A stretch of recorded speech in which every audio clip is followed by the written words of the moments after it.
तो मैं कहीं पे रेंटेड खेत लेके गन्ने की तरफ बढ़ूं? आपका क्या मार्गदर्शन रहेगा उन युवा साथियों के लिए? तो एक तरीके से आपका जैसे इंश्योरेंस होता है इनकम का, गन्ना कर देता है। इनकम बढ़नी चाहिए और युवा सोचते भी हैं कि खेती करनी है, तो आपको क्या लगता है युवा लोग कहाँ पीछे हट जाते हैं और उनको कहाँ पीछे नहीं हटना चाहिए? युवा को खेती के साथ लाना पड़ेगा और उसको प्रोफेशनल वे में फार्मिंग करनी पड़ेगी कि मेरा खर्च कितना हो रहा है, निकलेगा कितना। मौसम की जो मार है, जो मौसम बदल रहे हैं कुछ सालों से, गन्ना उसमें बहुत स्ट्रोंग है।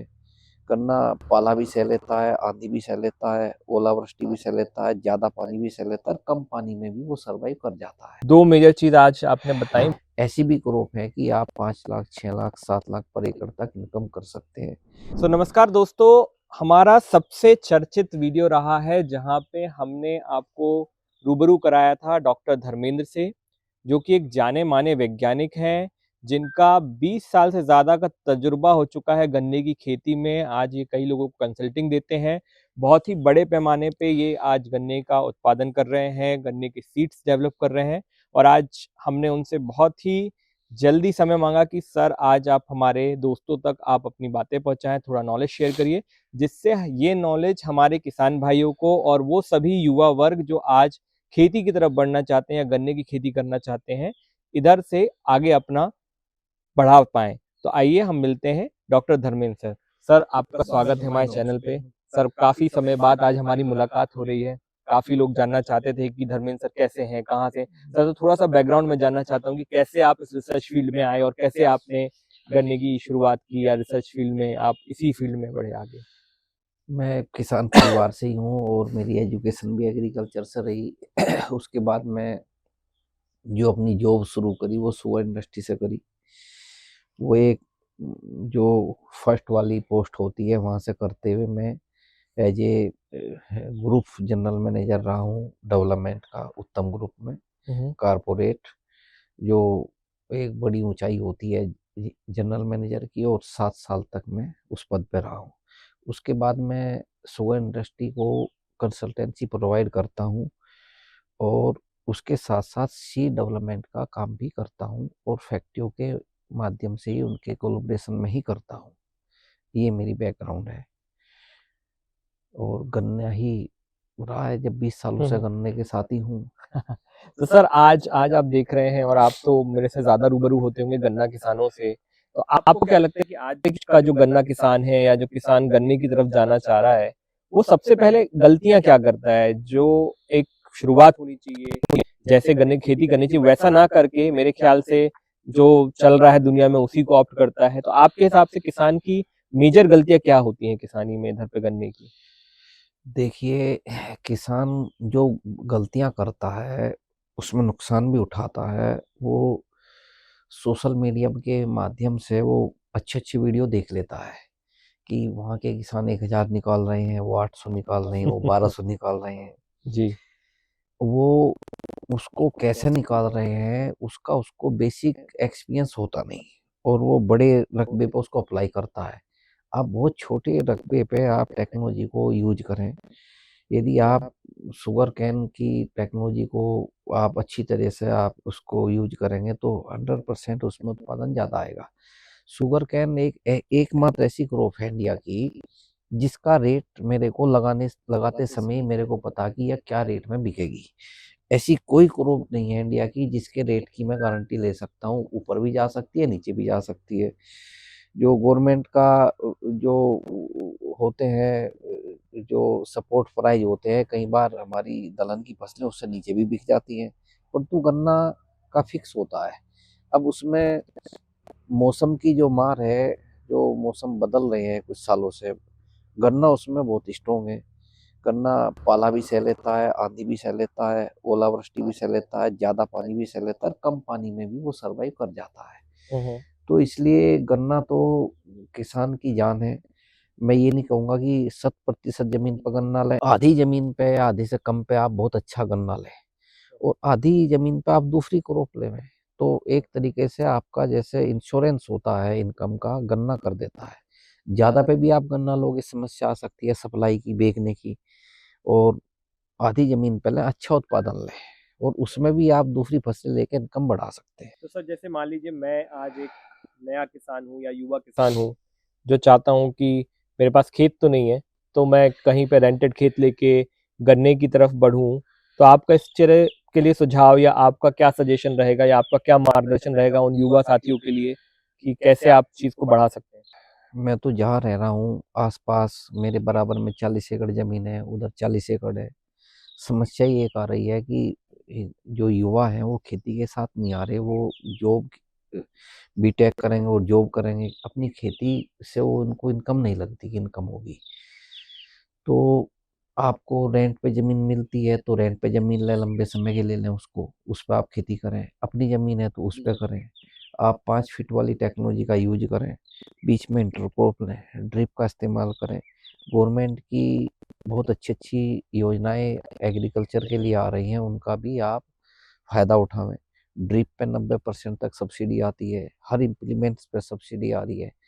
बशर्ते कि आपको टेक्नोलॉजी आनी चाहिए, टेक्नोलॉजी का एप्लीकेशन आना चाहिए और एकदम बड़े सपने ना देखें कि आप पहले ही साल सफल हो गए। मैं ये कहता हूँ कि आपने यदि खेती शुरू करी, यदि आप पहले 2 साल माइनस में नहीं गए तो आप बहुत अच्छे हैं। फिर आप बहुत अच्छे पॉजिटिव और चलेंगे, आप बचत की ओर चलते चले जाएंगे। ऐसी भी क्रॉप है कि आप 5 लाख 6 लाख 7 लाख पर एकड़ तक इनकम कर सकते हैं। आप शिमला मिर्च ले सकते हैं, आप टमाटर ले सकते हैं, आप और दूसरी सब्जी में जा सकते हैं। तो गन्ना भी करें और सब्जी भी करें। आपका लेबर का भी मैनेजमेंट रहेगा, क्योंकि लेबर को क्या चाहिए, उसको काम चाहिए और पैसा ज़्यादा चाहिए। अब गन्ने में मैं लेबर लाऊंगा, हार्वेस्टिंग पर लेबर ले आया, थोड़ा बीच में ले आया, तो उसको 12 महीने कहाँ से वो काम चलाएगा। फिर वो किसी इंडस्ट्री के साथ जुड़ जाएगा जहाँ ज़्यादा दिन काम मिले। यदि मेरे पास सब्जी होगी कुछ एरिया में तो मैं पूरे साल लेबर को पैसा दे सकता हूँ, लेबर को रोजगार दे सकता हूँ, वो मेरी खेती के लिए जुड़ जाएगी। तो इस तरीके से आप एक मॉडल बना हुआ है फार्मिंग का तो आप कर सकते। और समस्या और संकट ही खेती के लिए सबसे बड़ा ये है कि नौजवान खेती में नहीं आ रहा, खेती से भाग रहा, और लेबर भी खेती में नहीं आ रही, लेबर भी खेती से भाग रही है। वो उद्योग को, शहरों को चुन रही है, एक खास तरह के जीवन को जीना चाह रही है। ये थोड़ा अटपटी हो सकती बात कि आप चाहे कितने भी अच्छे एजुकेशन है और आप खेती कर रहे हैं तो शादी होनी मुश्किल हो जाती है, तो खेती करता है। हाँ, जमीन कितनी है इसको जरूर देखेंगे कि जब लड़के की शादी होगी, परंतु खेती ना करता हो, जमीन जरूर हो, उसको प्रॉपर्टी की तरह यूज करते हैं। ऐसे तो देश नहीं चलेगा, पीछे चला जाएगा, क्योंकि इस देश की जो जान है वो खेती है। ये इस धरती के ऊपर एक बहुत बड़ा देश तो है नहीं, चाइना से तो एरिया में बहुत कम है। और आप देखो कि हम यदि 140 या 150 करोड़ है और हम बहुत सिस्टम से रह रहे हैं, कोरोना जैसे समय में भी हमारा कुछ बहुत नुकसान नहीं हुआ। हम खेती आधारित अर्थव्यवस्था हमारी है, तो इसको नुकसान नहीं होना चाहिए, इस सिस्टम से चलनी चाहिए। जबकि अब समस्याएं बढ़ गई, महंगाई भी बढ़ गई, खर्च बढ़ गए। हम कहते हैं लेबर महंगी है, मैं कहता हूँ कि लेबर को ज्यादा पैसा चाहिए। वो 200 300 400 रुपये कुछ नहीं महंगाई के सामने। हमारी इनकम बढ़नी चाहिए खेती से, तो लेबर को भी ज्यादा पे करेंगे। तो जैसे आज आज जैसे आप बता रहे हैं कि इनकम बढ़नी चाहिए और युवा सोचते भी हैं कि खेती करनी है और आपका 20 साल का एक्सपीरियंस रहा है इस चीज़ में, तो आपको क्या लगता है युवा लोग कहाँ पीछे हट जाते हैं और उनको कहाँ पीछे नहीं हटना चाहिए? क्योंकि चुनौतियाँ तो मेरे को लगता है हर जगह आएँगी।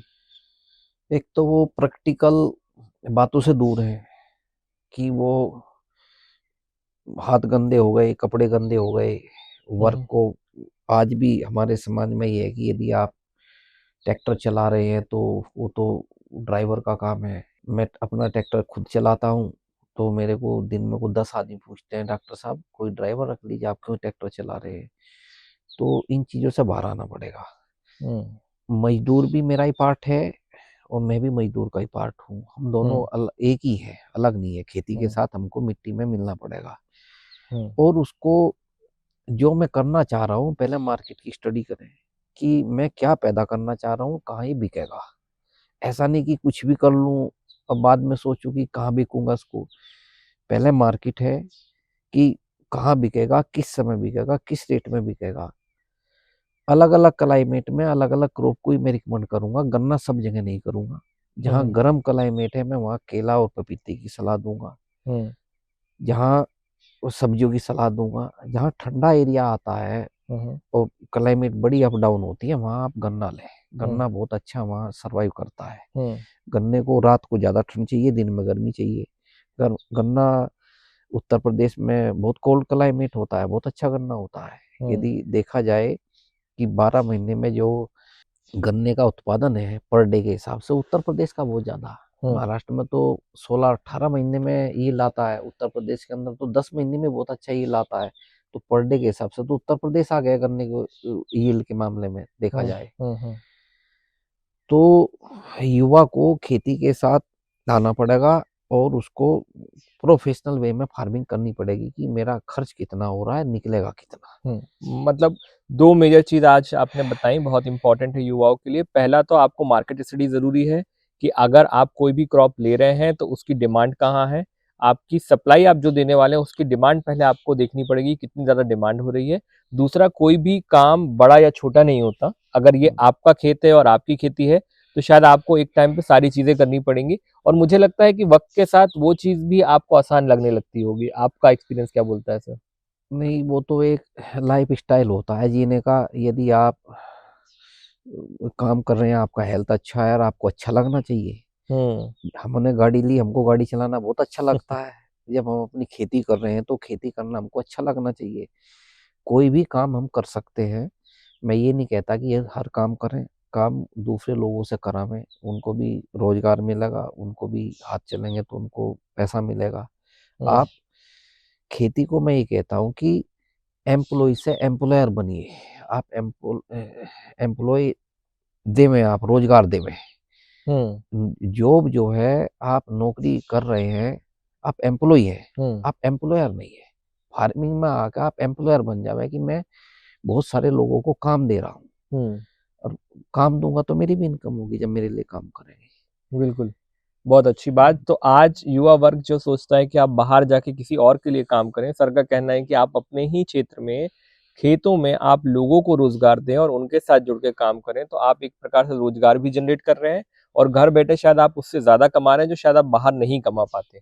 सही है सर। बिल्कुल सही है। सो ये सर, अब आपका 20 ईयर्स का एक्सपीरियंस आप देख रहे हैं और आप देख रहे हैं कि इंडस्ट्री में जबरदस्त तरीके से रिवॉल्यूशन आ रहा है। बाकी इंडस्ट्रियां बहुत तेजी से ऊपर जा रही हैं और मेरे ख्याल से एग्रीकल्चर भी काफी हद तक ऊपर उठा है।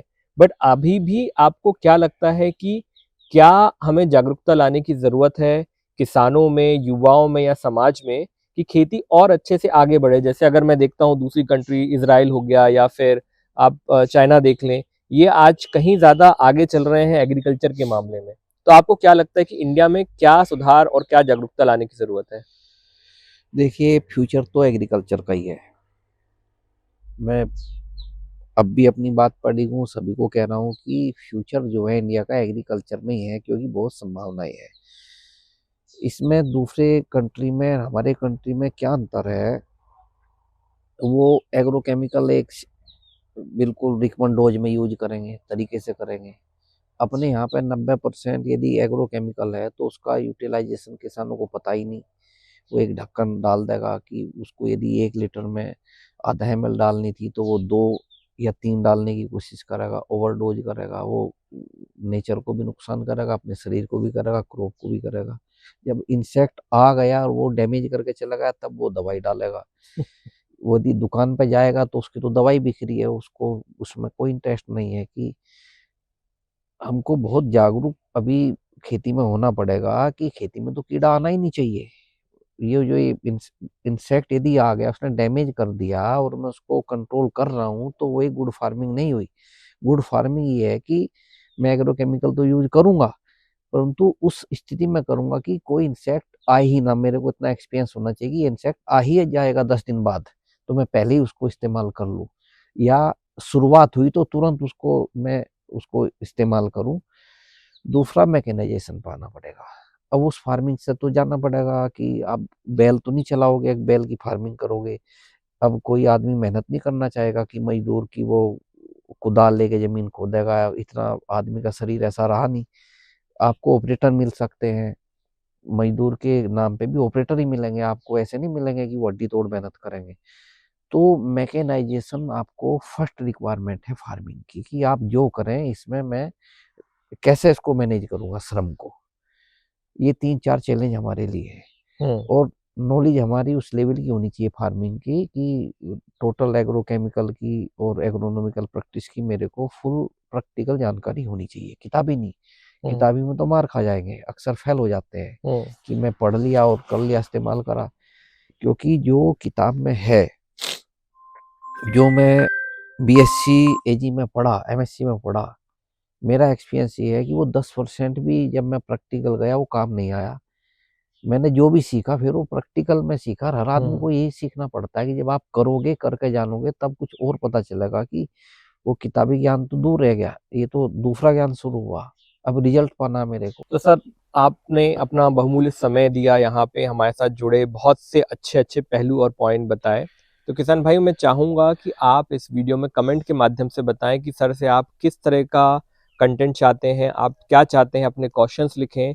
हम पूरी कोशिश करेंगे कि सर का समय लेके एक आध बार लाइव सेमिनार करें, जहाँ पे आप सभी लोग कनेक्ट कर सकते हैं और सर से अपनी बातें शेयर कर सकते हैं, क्वेश्चन कर सकते हैं।